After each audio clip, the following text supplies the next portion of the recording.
अब आते हैं हम एंटा एसिड। अभी हमने पढ़ा था एंटी ऑक्सीडेंट, तो सेम ये होते ऐसे ही होते हैं एंटा एसिड। एंटा मीन्स अपोजिट, एसिड अम्ल। जो एसिड को न्यूट्रलाइज करती हैं ड्रग, क्या एसिड को न्यूट्रलाइज कर देती हैं, वो क्या हो जाते हैं, कहलाते हैं antacid. Okay, antacid दो तरीके के होते हैं, कौन कौन से, systemic and non systemic. Systemic antacid कौन से होते हैं, जो एडमिनिस्टर करने पर ब्लड स्ट्रीम में एब्जॉर्ब हो जाते हैं। यानी हम कोई भी जो एंटा एसिड ले रहे हैं, अगर वो हमारे ब्लड में पहुंच गया और एब्जॉर्ब हो गया, तो वो कौन सा हो जाएगा, systemic antacid. For example sodium bicarbonate, sodium citrate. Okay, ये किसके एग्जांपल है, systemic antacid. Non systemic antacid कौन से होते हैं, जो स्टोमक की यानी पेट में जो एसिडिटी हो जाती है उसको कम करते हैं और ब्लड में एब्जॉर्ब नहीं होते हैं, यानी ब्लड के अंदर वो सर्कुलेट नहीं करेंगे। तो ये क्या कौन से होते हैं, नॉन सिस्टमिक एंटा एसिड। इसके एग्जांपल क्या हैं, magnesium oxide, aluminium hydroxide, magnesium hydroxide, aluminium phosphate, magnesium trisilicate. Okay, ऐसे बहुत सारे एग्जाम्पल दिए हुए, तो हम इसमें से एक एग्जाम्पल ले लेते हैं, सोडियम बाई कार्बोनेट। और सबके बारे में आपको नोट्स प्रोवाइड करा दूंगा, उनको याद कर लेना है। ओके, तो दो तरह के एंटासिड होते हैं, ये याद रखना, सिस्टमिक और नॉन सिस्टमिक। तो इसमें कंपाउंड दिया था सोडियम बाइकार्बोनेट। अभी हमने पढ़ा था क्या है, सोडियम बाई कार्बोनेट कौन सा एंटासिड है, सिस्टमिक। अगर हम इसे लेते हैं तो ये ब्लड में एब्जॉर्ब हो जाता है, और मोस्टली ये यूज किया भी जाता है हॉस्पिटल्स वगैरह में ब्लड की एसिडिटी को बढ़ाने के लिए। मॉलिक्यूलर फॉर्मूला क्या है इसका, NaHCO3। ओके, और सिनोनिम क्या है इसका, बेकिंग सोडा। कौन सा, बेकिंग पाउडर आता है ना, वही है sodium bicarbonate, baking soda. Okay, अब आते हैं इसके हम प्रिपरेशन पर, क्या प्रिपरेशन, यानी सोडियम बाइकार्बोनेट को कैसे प्रिपेयर करते हैं, तो बाई सॉल्वे प्रोसेस। कौन सा, सॉल्वे, इसको हम सॉल्वे प्रोसेस के द्वारा प्रिपेयर करेंगे। और सॉल्वे प्रोसेस क्या होता है, इसमें हम क्या करेंगे, जो नमक होता है,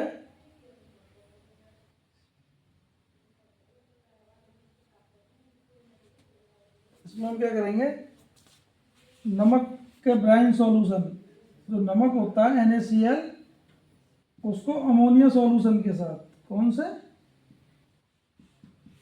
NaCl solution,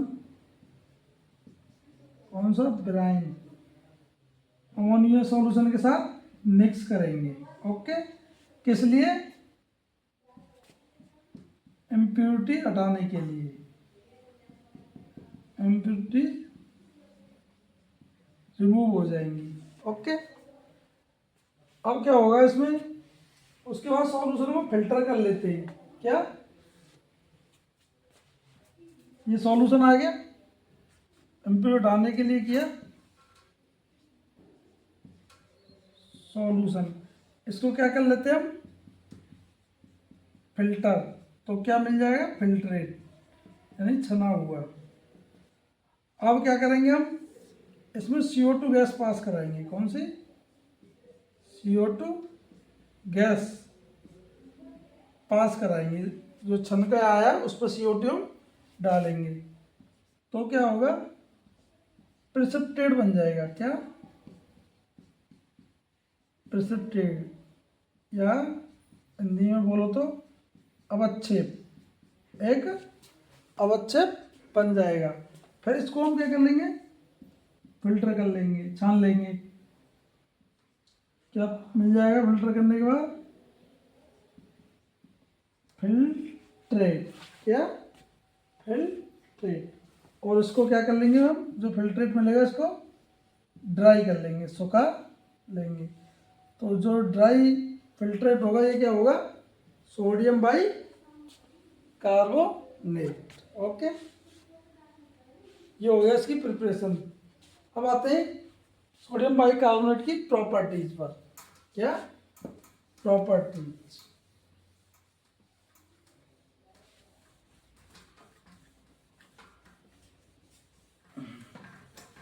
sodium by carbonate है तो ये बेसिक नेचर का होता है। कैसा होता है, क्षारीय।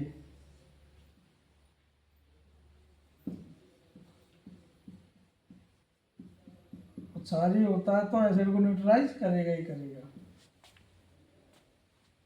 ये कैसा होता है, वाइट, सफेद, वाइट और क्रिस्टलाइन पाउडर।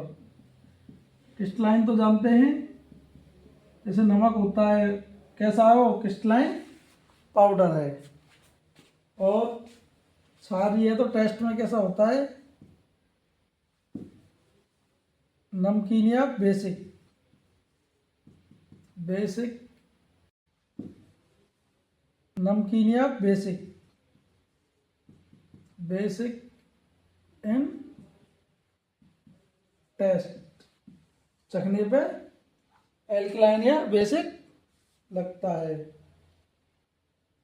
और जब इसे गर्म करते हैं तो ये सोडियम कार्बोनेट और CO2 में टूट जाता है। गर्म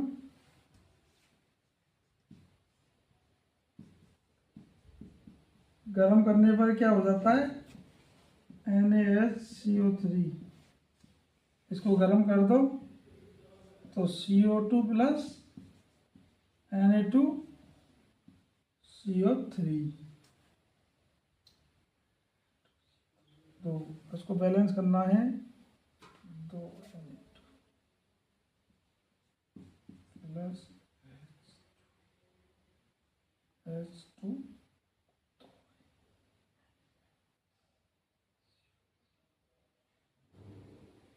ओके, तो सोडियम कार्बोनेट और CO2 और वाटर में, वाटर तो हट ही जाएगा इसमें से।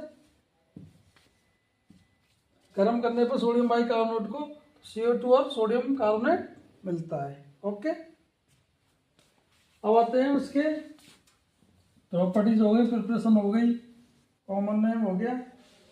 ऐसे पे, किस पे, ऐसे पे, यानी इसका ऐसे हम कैसे करते हैं, ऐसे कैसे करते हैं। तो सोडियम बाई कार्बोनेट मैंने बताया एक क्षारीय होता है, बेस होता है। तो किससे करते हैं हम,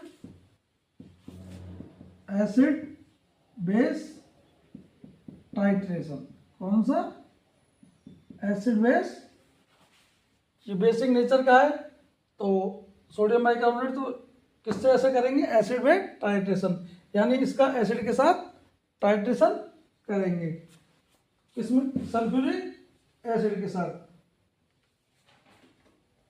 क्या होगा इसमें, एसिड बेस टाइट्रेशन के द्वारा हम क्या करते हैं, इसका ऐसे विद H2SO4। इंडिकेटर कौन सा यूज करते हैं कलर के लिए, मिथाइल रेड। कौन सा, methyl red indicator, sorry methyl orange, methyl orange use करते हैं। ओके, अब इसका आते हैं स्टोरेज। स्टोरेज वही वेल क्लोज कंटेनर, सबका मोस्टली यही है कि अच्छे से क्लोज कंटेनर में होना चाहिए। In well close container. Okay, अब इसके use.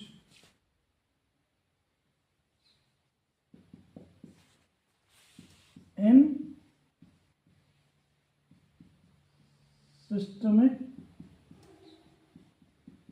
Acidosis.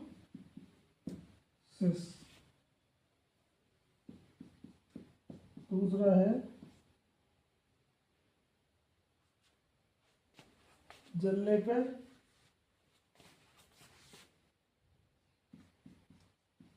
Insect bite.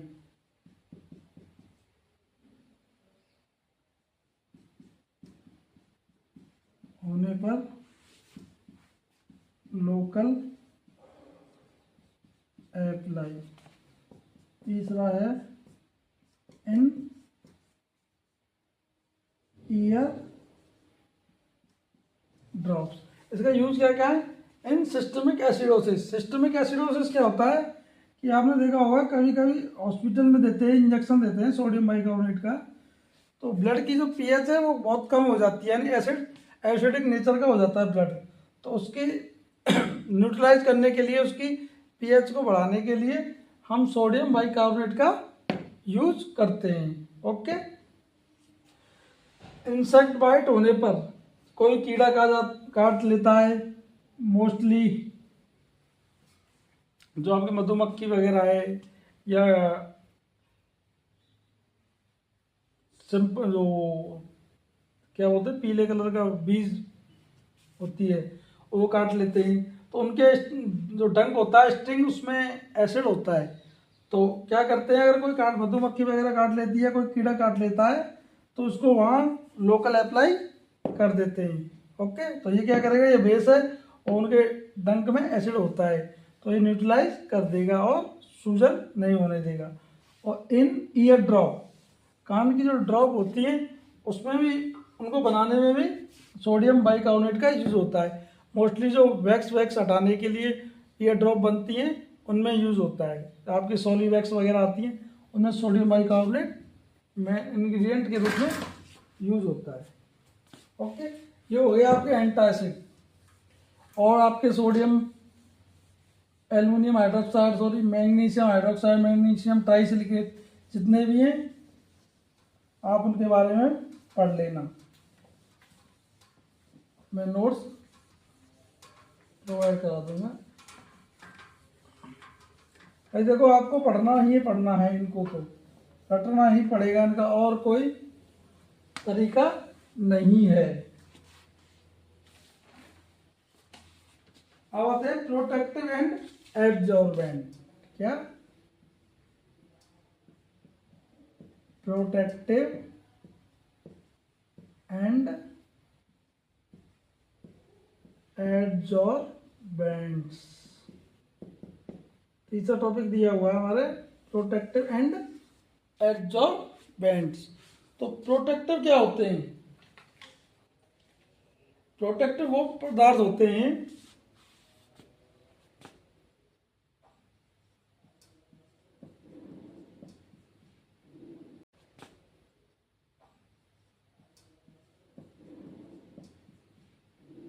Protective, ये वो अक्रिय इनर्ट पदार्थ होते हैं, इनर्ट ड्रग्स बोल लो, जो हमारे skin, GIT skin, GIT membrane या लेयर को प्रोटेक्ट करते हैं। क्या करते हैं?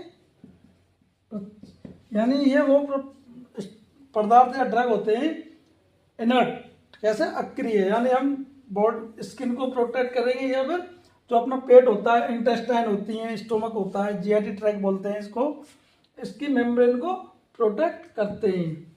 जैसे कि हमने स्किन है, स्किन में सनबर्न हो जाते हैं, तो जलन वगैरह होती है, लाल पड़ जाती है, तो सनबर्न से बचाने के लिए हम क्रीम यूज करते हैं। तो जो क्रीम यूज करते हैं वो क्या हो जाता, उसमें क्या होता है, प्रोटेक्टिव ड्रग होती हैं। तो प्रोटेक्टिव वो इनर्ट ड्रग होती हैं जो हमारी स्किन को या जीआईटी मेम्ब्रेन, अंदर पेट में जीआईटी मेम्ब्रेन है उसको प्रोटेक्ट करते हैं। जैसे कभी कभी जीआईटी में अल्सर हो जाते हैं, छाले वगैरह, तो उनसे प्रोटेक्ट करने के लिए प्रोटेक्टिव का यूज़ करते हैं।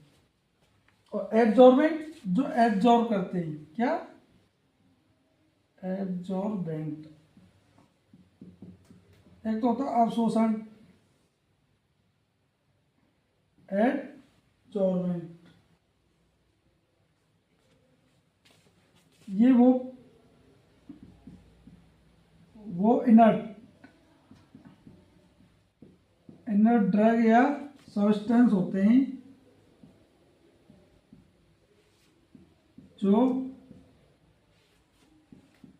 जीआईटी में, यानी गैस्ट्रोइंटेस्टाइनल ट्रैक्ट, जीआईटी की फुल फॉर्म, अपने पेट से लेके पेट, स्मॉल इंटेस्टाइन, लार्ज इंटेस्टाइन, ये सब क्या जीआईटी ट्रैक है में टॉक्सिक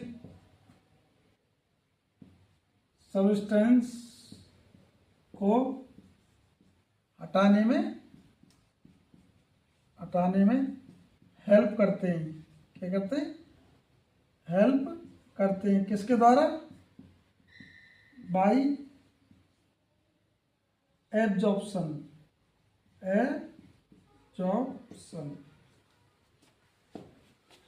एब्जॉर्बेंट वो ड्रग, इनर्ट ड्रग या सब्सटेंस होते हैं जो जीआईटी में टॉक्सिक सब्सटेंस होते हैं उनको हटाने में हेल्प करते हैं। किसके द्वारा? एब्जॉर्प्शन। फॉर एग्जाम्पल, जैसे कि कोई जहर वगैरह खा लेता है, वो पेट में चला जाता है, तो वो पेट में जाके बहुत जल्दी रिएक्ट करेगा। तो हम क्या करेंगे? पहली कोशिश ये रहती है कि उसको जल्दी से जल्दी एब्जॉर्ब होने से पहले रोका जाए। तो ऐसा तो है नहीं कि पेट में अंदर एकदम निकाल दिया जाएगा कैसे भी हाथ डाल के। तो क्या करेंगे? हम तुरंत एब्जॉर्बेंट दे देंगे, जिससे क्या है कि वो पेट में जाते ही जो ड्रग पेट में हम पड़ी होगी उसको खुद एब्जॉर्ब कर लेगी, पेट में अंदर यानी ब्लड में अंदर नहीं जाने देगी। ठीक, जैसे कि एग्जांपल में चारकोल, तो चारकोल है, किसी ने जहर वगैरह खा लिया, कुछ ऐसी ड्रग्स खा ली, कीटनाशक खा लिए जो खेतों में दवाई यूज होते हैं, खा लेते हैं मोस्टली।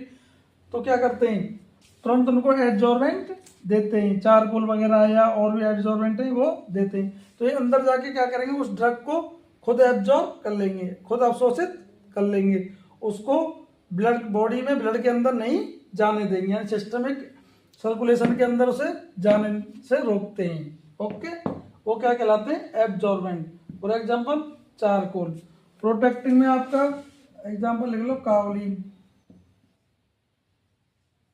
काओलिन होती है। ओके, तो ये दो तरह के होते हैं। प्रोटेक्टिव का यूज हम कहाँ करते हैं? अपनी स्किन को प्रोटेक्ट करने के लिए, और जीआईटी मेम्ब्रेन को प्रोटेक्ट करने के लिए जो यूज होते हैं वो क्या कहलाते हैं? प्रोटेक्टिव। जीआईटी में मोस्टली हमारे, कभी देखा होगा आपने, अल्सर हो जाते हैं, या आपके ज़्यादा मिर्च मसाले खाते हैं तो अल्सर हो जाते हैं, पाइल्स वगैरह हो जाते हैं जीआईटी में।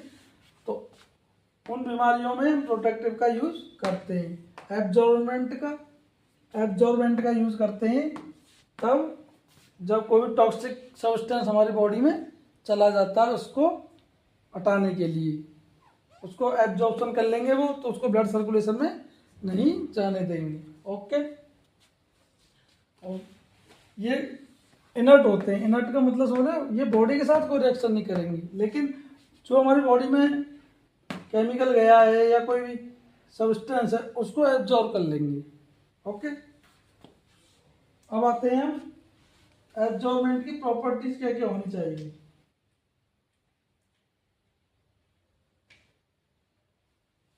तो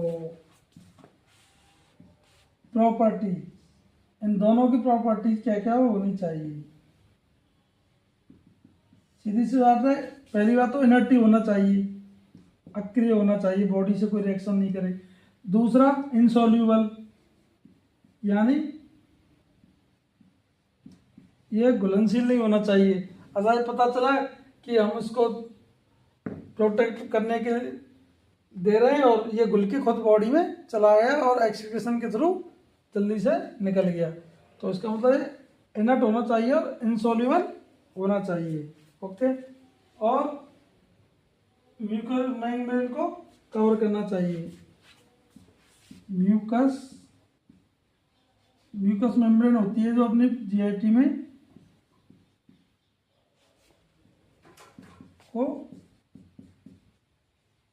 कवर करने वाला होना चाहिए। और नॉन टॉक्सिक कैसा होना चाहिए? नॉन टॉक्सिक यानी जहरीला नहीं हो।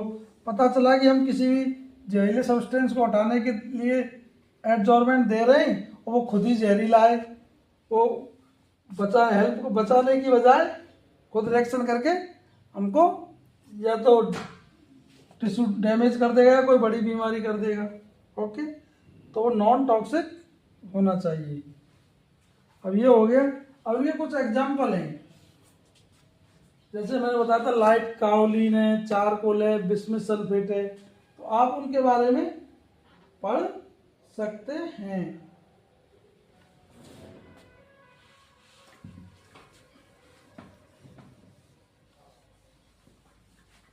एक चीज और याद रखो, इनको हम सलाइन परगेटिव भी बोलते हैं।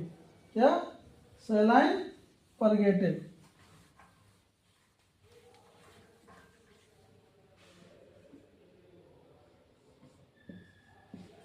नोट, इनको यानी प्रोटेक्टिव और एडजोरेंट को हम क्या बोलते हैं? इनको हम सलाइन तो जानते होंगे, परगेटिव, सलाइन परगेटिव या ऑस्मोटिक लैक्सेटिव भी बोलते हैं। क्यों बोलते हैं? क्योंकि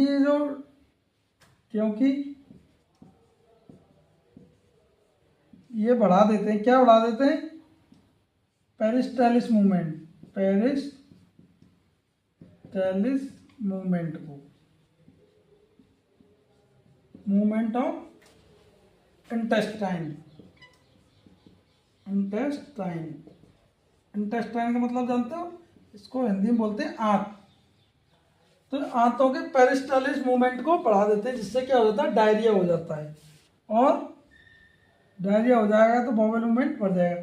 यानी हमारी बॉडी में जो इंटेस्टाइन होती हैं, आंतें होती हैं, उनका पेरिस्टालिस मूवमेंट कंटिन्यूस चलता रहता है। ऐसा नहीं कि रखी हुई है बॉडी के अंदर, उनका पेरिस्टालिस मूवमेंट ऐसे ऐसे ऐसे ऐसे चलता रहता है। तो इसको और बढ़ा देंगे तो बॉवेल मूवमेंट बढ़ जाएगा और डायरिया हो जाएगा। तो इसलिए इनको क्या बोलते हैं? सलाइन परगेटिव या ऑस्मोटिक लैक्सेटिव। ओके, आज का चैप्टर यहीं खत्म होता है।